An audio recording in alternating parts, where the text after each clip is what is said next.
So this is my first time working with pallet wood, reclaimed wood, whatever you want to call it, and I don't know how easy or hard this is going to be to try and pry the planks away. I've seen a few videos online and some people just skip that process and they just run a circular saw down there, and that way it's just so much quicker and efficient. I've got 5 pallets, so I might just well do that. Kind of want to try and keep as much wood as possible for the size box I want to make, so I'm going to try and pry them away just so I can get that bit more wood. But I've got ye old faithful hammer, so let's try. In this video, I'm going to be making an infinity box. Now, I bet most of you who clicked on this video are probably wondering what an infinity box actually is. And in short, well, it's a box, just with a piece of glass and a mirror inside of it. For this build, I wanted to try and keep the costs relatively low, so all of the wood you'll be seeing in this video will be made from pallets that I've generously stolen from my local garden centre.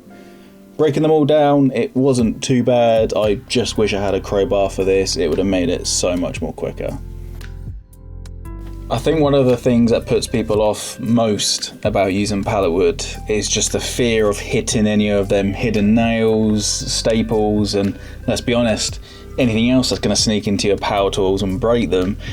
I'd probably invest in getting a metal detector wand of some sort if I was going to do this sort of thing again, but just for this, I found looking over each plank and then marking any areas that needed to be cut out was probably the next best thing. So I've still got 2 pallets to break down, and the last 2 pallets, there's a reason why I got them looking like this, and that's because I want these to be the interior of the box. It looks dirty, it looks old, it looks weathered, and that's kind of the look I'm going for. I want it to look like an old mine shaft. You see the difference between the wood I've already broken down, comparing the two. This looks like fresh, cleaner pine, whereas that's a lot darker and that gives off a lot more rusty look. So I think what I'll do is I'll use that as the exterior and I'll use this as the interior. If there's one thing I've learned from making things with pallet wood, it's that you're always going to underestimate how many pallets you're actually going to need. Now this was the result from just 5 pallets. It looks a lot, right? But really, this didn't even cover half of the wood planks I needed, and I ended up going to a nearby industrial estate to try and scrounge more pallets off them. Right, so the plan is I'm going to use my table saw and rip all of these to the same width. They vary, but most of them seem to be between 3.5 inches and 4 inches, so I'll probably try and get them all to 3.5 inches, just so I've got a consistent pattern on the box. But first things first, I'm going to get rid of these parts here, which I know have nails in.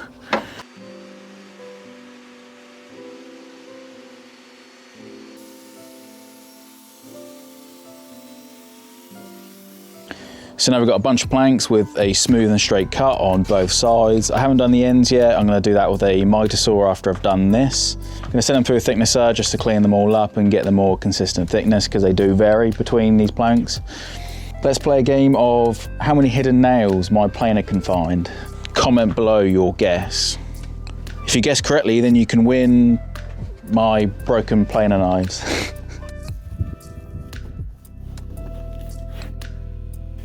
This part was pretty nerve-wracking. I had brand new planer knives in for this, which I definitely shouldn't have done, but luckily I didn't even hit one nail, so no planer knives for you, I guess.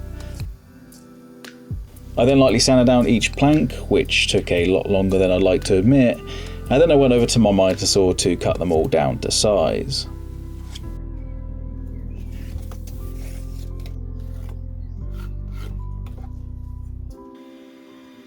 So now I need to come up with some building plans. So after using my professional rendering software, I then started to design how I wanted the box to look.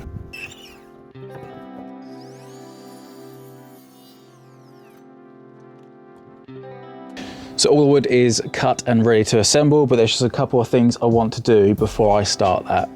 So the first thing I'm going to do is run a quick chamfer around all the edges of the planks, and I'm doing that because once I glue all the panels together, it gives each plank its own shape and it gives it a cool 3D look. If I didn't do that and I just glued all the panels together, you can see it just makes one big wood panel glue up, and I don't think that'll look very good in the final product. I've also got some of the planks here which have some horrendous holes in, so what I'm going to do is I'm going to drill these holes out and just fill them in with a dowel, which is also pine, so hopefully it matches that colour a bit better. After getting hand cramped from routing about 2 planks, it then sort of dawned on me that I'd probably have to do this another 100 times. So I made a real quick router table out of plywood. It only took me about 15 minutes to build, but the results were like night and day. This just saved me so much time. Here I'm starting to make the corners of the box. Now these are important as this is what all of the planks are going to be attached to, so these needed to be a perfect 90 degrees. I'd probably recommend some kind of clamps or square setup rather than freehanding what I'm doing here. And you also don't need to use nails. I'm only doing it so I can just move on quicker without waiting hours for that glue to dry on me. Assembling the frame, it really was just a super easy process. I just lined the planks up with the corners, glued them, and then I nailed them. There really isn't much to this. If you're going to follow this video yourself and you're going to use the same corner joint, a butt joint, then just remember that there's always going to be one side of each corner that's going to be slightly wider. For me, I found it looks best lining up that longer side of the corner with the longer side of the box, if that makes any sense at all. Or alternatively, you could just use a mitered corner joint instead, not worry about this issue, and you'll probably earn a lot more brownie points in the woodworking community.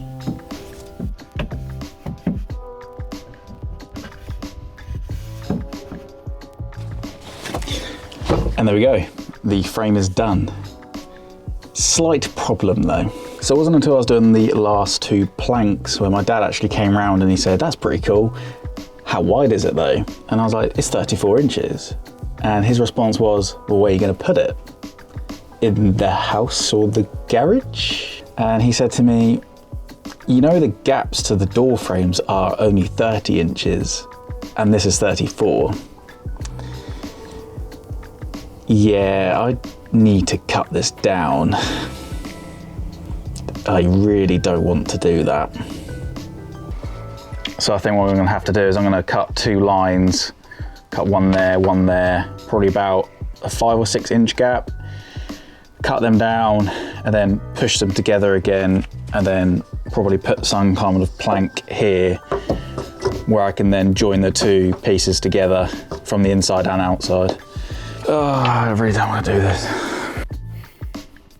After sounded defeated like this box just killed my entire family, I then started the painful process of cutting it all up with a circular saw, scaring my dog away in the process.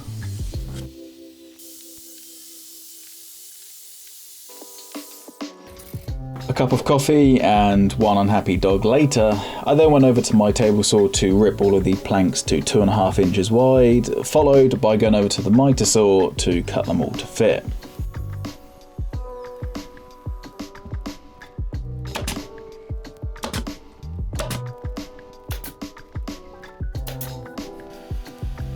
I had a few chunkier pieces of wood left over from the pallets. I think they're called stringers, and these are going to be used as the inner supports for the inside corners of the box. So I cut them, I pre-drilled some holes, and then I screwed them in.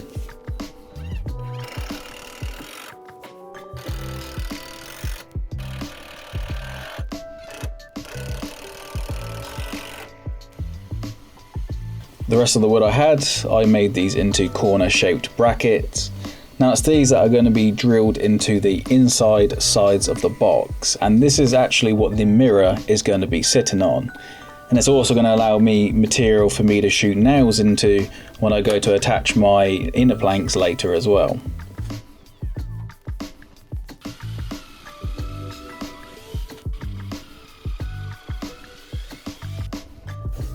After I finished the brackets, I then finished off all the interior and exterior trim, ready to then get to the fun part.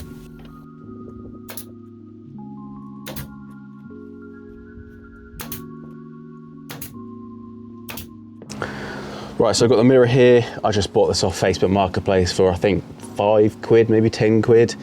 It should be good. lengthways, I think I just need to trim it down a little bit here, which is making me incredibly nervous because I've never cut glass before. But I've got a glass cutter and I've watched 2 YouTube videos, so in the eyes of the law, I'm now an expert.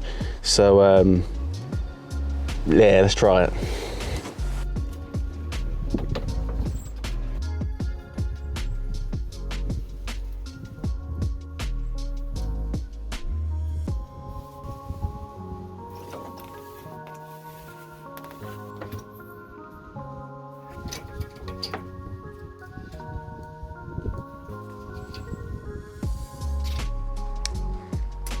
Ah, that's annoying. That's 2 centimeters shorter than I wanted it to be.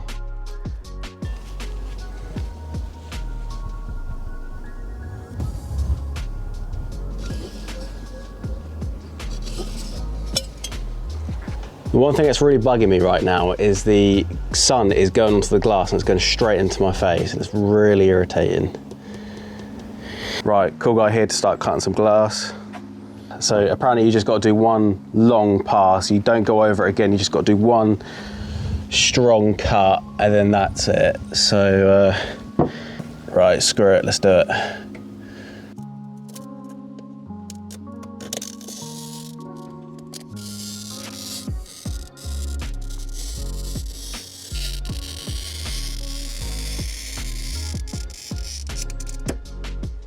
mean, that sounded pretty cool. So what the YouTube videos say now is that you put something underneath this as like a lever for it to snap. And then people say you can just sort of push it down, but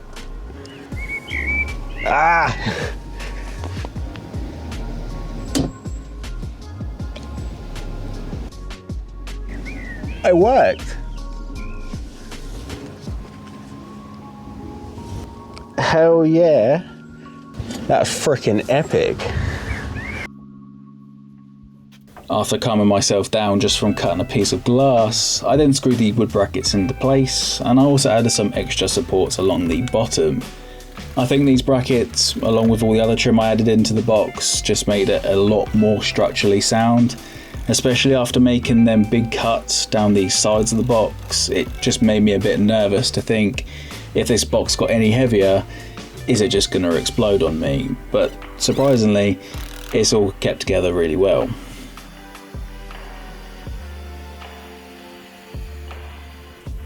Now the brackets are in place, I then made some more interior trim, but it's this trim that the inner planks are actually going to be attached to. So the thickness of it needed to match the wood brackets below it, so it gives a perfect vertical line from top to bottom.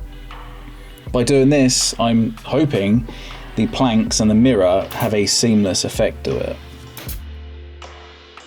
The next day, I tried delicately cutting the ends of the corners, but remembered that I'm lazy and I have power tools.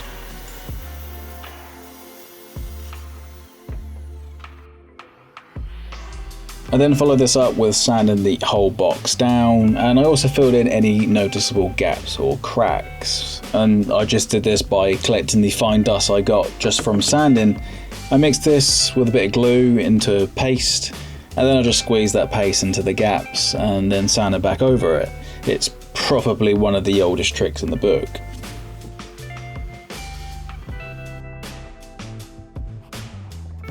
I sanded up to 150 grit. Why 150 grit, you ask? Well, it's because I'm going to be staining it. Yes, staining it. I hate staining, and the reason frankly is because I'm terrible at it. Now, I don't think there's anything wrong with staining. I think if it's done by someone who knows what they're doing, then it can look really good, but I'm not that guy. You're not that guy, pal, trust me. You're not that guy.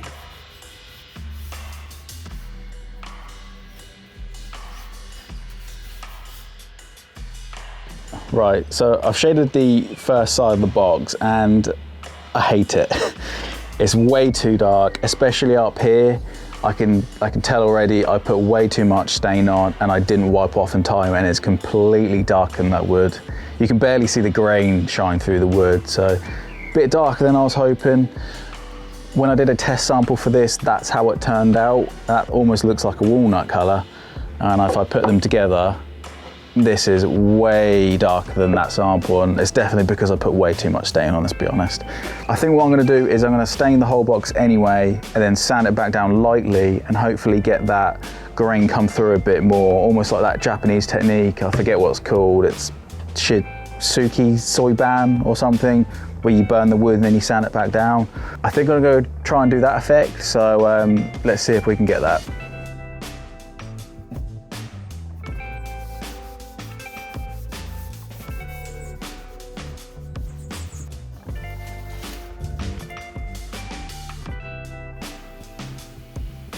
This technique actually turned out a lot better than I was expecting. Now, don't get me wrong, I had to redo some parts where I got a little bit overexcited and sanded all the way through the stain, but in the end, I'm pretty happy with this. It's given off that damaged weather effect that I was going for.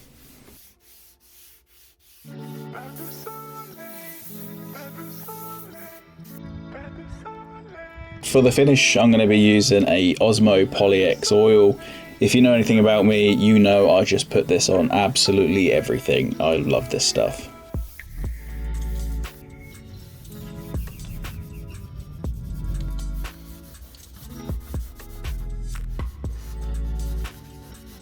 And this is the result. I mean, I probably angered every wood staining god out there, but I'm happy with this. But I'm curious to know, what do you guys think?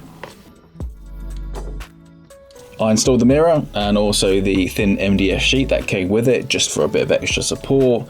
And now it was time to start making the inner planks. Now for this, I just sent the planks back through the thicknesser again, but this time I only planed one side of each plank. That way I have a clean and flat surface to attach them to the inside of the box, but I also have the dirtier side of the plank facing inside.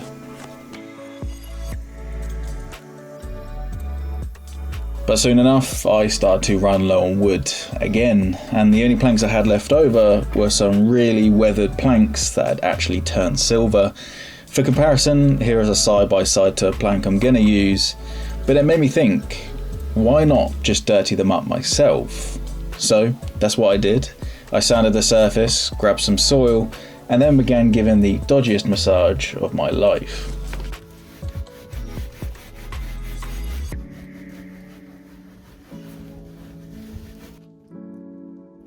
I wasn't entirely convinced that this was going to look any good, but after each plank got its own happy ending, I was then left with this result, which was good enough for me. Each inner plank was glued and nailed into place, and I just followed it around the box, just trying to get the planks to sit as flush with the mirror as I possibly could. If any of these planks weren't cut square, it definitely showed. And the problem was, because I was trying to keep the natural rough finish on each side of each plank, sometimes it made the next plank along become slightly more angled off the mirror, which then made the next plank even more angled off the mirror, and so forth. That being said, I think it's worth noting that this isn't the usual way that you make an infinity box. Most of the people you watch on YouTube, they make all of the box and then they just cut the mirror to fit. This design, however, I've cut the mirror first and then I put the wood on top of the mirror, so it's kind of an experiment. Once all the planks are in, I then sanded the tops down flush, and then I just continued to finish off any stain that I missed.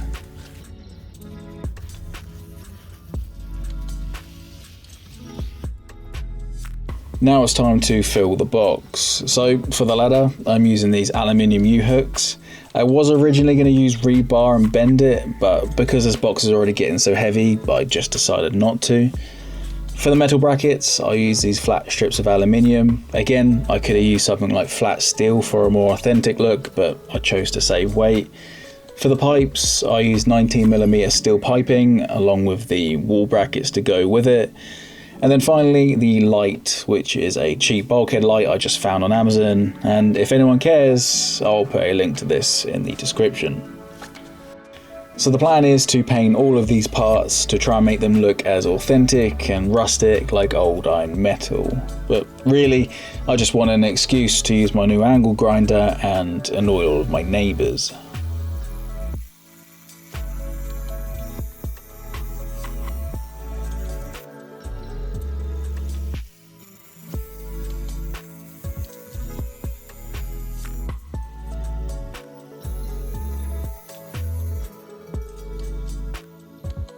After the pieces were cut, I then sanded them down, primed them with a spray primer, and then I began to spray them down with a first coat of a black textured paint.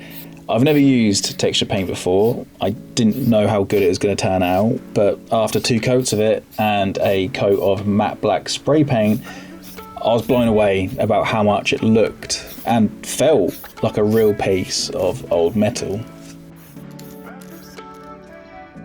Once all of the pieces were ironed up, I wanted to try and make them look a bit more rusty and damaged. So I started to experiment with some copper paints. I tried sponging it on, brushing it on, mixing it with water. I'll be honest, I had no clue what I was doing, but I felt like a kid who had just found out what finger paint was for the first time, so I just kept going. The only slight method of direction I had here was to try and add more rust to places where it formed in real life. So places like screw holes or gaps or areas where moisture might fill up over a certain amount of time where more rust might form. That's sort of the idea I was looking for.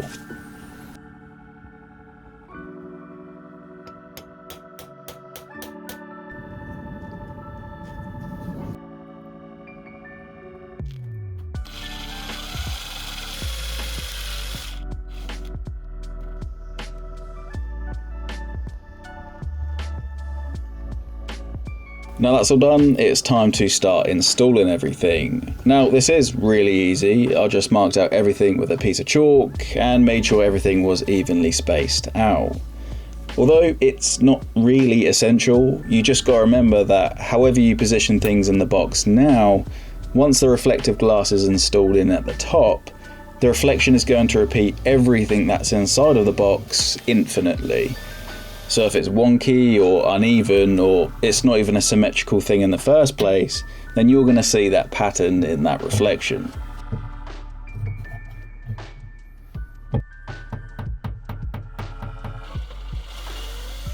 I think here's a good time to give credit where credit is due. Now, a lot of my inspiration for this box actually came from another YouTuber called The Stuff I Do.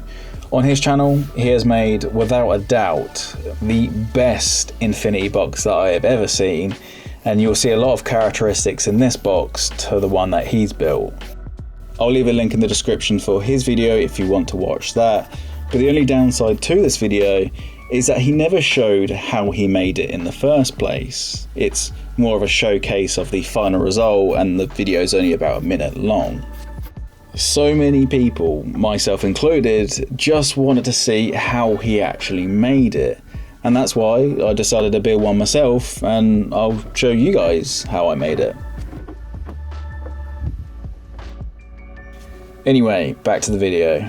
For the light, I had 2 options. I could either wire a circuit up, have a wire come out the back and then plugged into a wall, or I could be super lazy and use a wireless light bulb with a remote control. I'll let you figure out which option you think I chose. This light bulb, which I found on Amazon with a well-known name of Pi, makes this remote controlled light bulb that can screw in just like any other regular light bulb, but can be controlled with a remote, so that's pretty neat. Although I didn't buy it for this reason, it does also shine different colours, and I thought to myself that the red colour might also be pretty cool, like some kind of emergency alert in a bunker or something like that.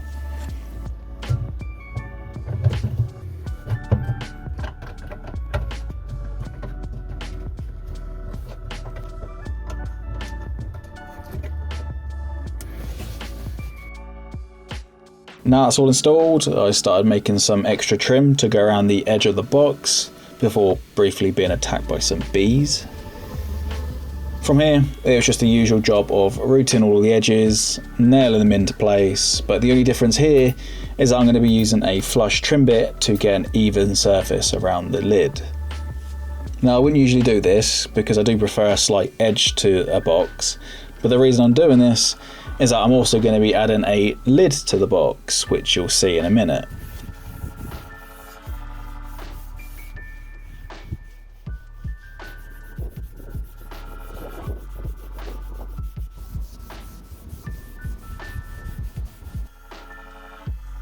For the lid, I cut up yet more pallet wood, which probably takes my pallet kill count to at least double digits. And then I began to square them up and mark some lines to help guide me, add some pocket holes. I'm gonna say this right now, I probably went overkill with the amount of pocket hole screws I put in this thing. In hindsight, I probably didn't need that many, but oh well. I'm using a Trend pocket hole jig here. I definitely recommend this if you're looking at a pocket hole jig in this sort of style. It's going to set you back probably around 60 quid, but before buying this, I had never even made a pocket hole before, so this just made it really simple to get into. Which brings me on to my next question, and this is for all of you pocket hole wood joinery super nerds out there. So here I'm using a pocket hole screw joint, which is fine, but I also used a small amount of glue in between each joint to give it a bit more strength. Now, thinking of wood movement, having done this, do you think this is going to crack over time, or do you think this is going to be alright? I'm curious to know what the answer is here, because I am actually new to pocket hole joinery. So it wasn't until I started sanding where I began noticing these rings, indentations on each plank. And it took me a little while to figure out what was actually the cause of it. And it turns out it's actually the pocket hole jig itself. The clamp was set to a bit too hard and it's dented the wood because it's so soft. Now originally I was going to sand it down, and there's no reason why I can't sand it down, it would still work. But I wanted to try something I saw on TikTok. Now here are the dents. Now they're quite deep. I mean, I can catch my finger on it. So the method was place a towel on it, or in this case a microfiber towel. So we'll do this one. Place it on there. Smother it with water. And then using your mum's favourite iron, sit there and steam it. Now I think the idea is that the steam actually makes the wood more flexible and it reverts it back to its natural shape. Or so I've been told. Alright, let's try that.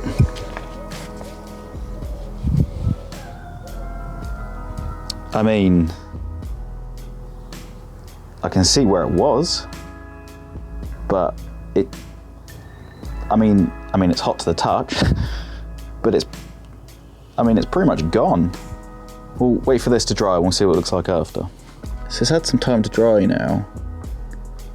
Actually, the dent is actually raised higher than the wood around it. I'll wait for this to dry completely and then I'll sand it and just get rid of them wood fibres and see what it looks like after that.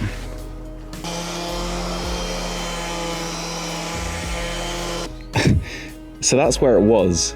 I can see a very slight mark of where it used to be. Now I know it's not just me sanding all the wood down to meet that indentation, because I'd been sanding for about 4 or 5 minutes prior to me pointing it out on video. So surprisingly, it's worked. I just don't know how well the wood is going to work with the water and the warping. It might warp over time now that it's absorbed moisture, but the technique itself is, there it is. I can barely see it. To give the lid a bit more rigidity and so it wouldn't get knocked off the box all the time, I wanted to add some battens to the underside of it. Now to do this, I added 2 wooden battens that sat just above the rim of the box. I then stuck some double-sided tape onto them, and then when I sat the lid on top of the battens, I was able to lift the lid back up, and the battens are stuck exactly where I wanted the real battens to go, and then I can just trace around them.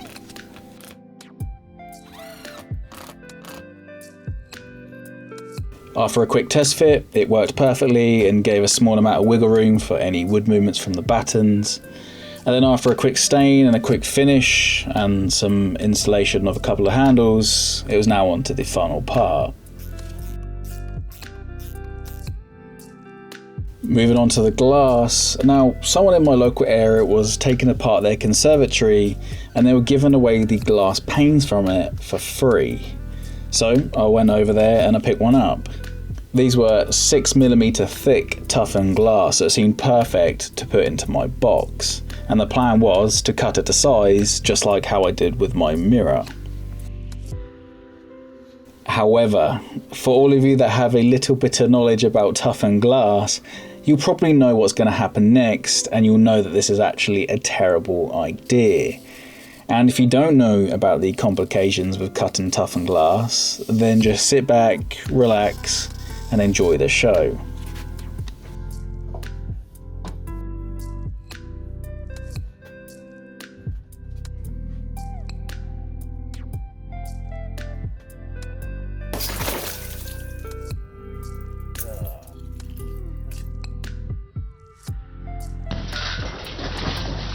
Yeah, it turns out you can't cut it. So, after playing a game of 52 pickup, but with glass, I then went back inside and bought a custom piece instead. Right, so I've got a custom piece of glass, which had to be custom cut because you can't hand cut, and I made a bit of a mistake when I was measuring it up. Now, for comparison, the last piece of glass that's no longer with us is only about 6mm thick. Now I thought, just to add a bit more rigidity, it's only a couple of pounds extra, I'll go for a thicker piece of glass. And I ended up going for 12mm, and I didn't really think much of it. Now it wasn't until I saw the invoice a day before it was going to be delivered, it had already been cut by then, when I realised how much this is actually going to weigh. This piece of glass weighs 14 kilograms. That's a lot, especially with the way I've made the box with the planks technically floating on top of a mirror. I had to do a bit of math because that did make me a bit nervous. There's over 30 inner planks that are going to be holding this piece of glass up. They've all been glued in 2 different places and they've all been nailed in 2 different places. Each plank only has to carry at least 400 grams each. So over a long period of time, I don't know if this is going to be too heavy and something's going to break or bend. I don't know. I do regret getting a piece so thick. If I was going to recommend any sort of glass for you guys, I'd probably say something like 8mm. Don't go for 12 because this just weighs so much. It's ridiculous. So the whole trick to this illusion is using a one-way mirror film. Now one side of this film will react like a mirror, and the other side you'll be able to look straight through it. Think of it like whenever you watch them scary films where the killer can see you from a back room, but all you can see is a mirror. This film in particular comes with a self-adhesive, which just means it comes with a protective film that you've got to peel away and stick to the glass. With this type of film though, you've got to use a ton of soapy water, otherwise it's just going to stick down and you're never going to get the air bubbles out of it. Once you've squeezed out all the bubbles, you'll see your own reflection, and it's this top of the glass that you're going to be putting face down into the box to reflect the light that's coming from inside. Once it's all dry, cut all of the excess off, and then it's time to see the final result.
So it's finally done. This project has taken a lot of time and effort. This has taken me at least 4 months to build. You'll see at the start of the video I was wearing a beanie and tracksuit bottoms because it was just coming out of winter, and now we're in the midst of summer. Shortened shirt, and I'm sweating it as I'm making this video now. If you like this video, then I would greatly appreciate if you liked it, and if you also want to see some more content on my channel, even though it's only 2 other videos at the moment because I am a new channel, then please consider subscribing. If not, just a comment to say, hell yeah, that was epic. Again, it'd be greatly appreciated. But until my next video, bye.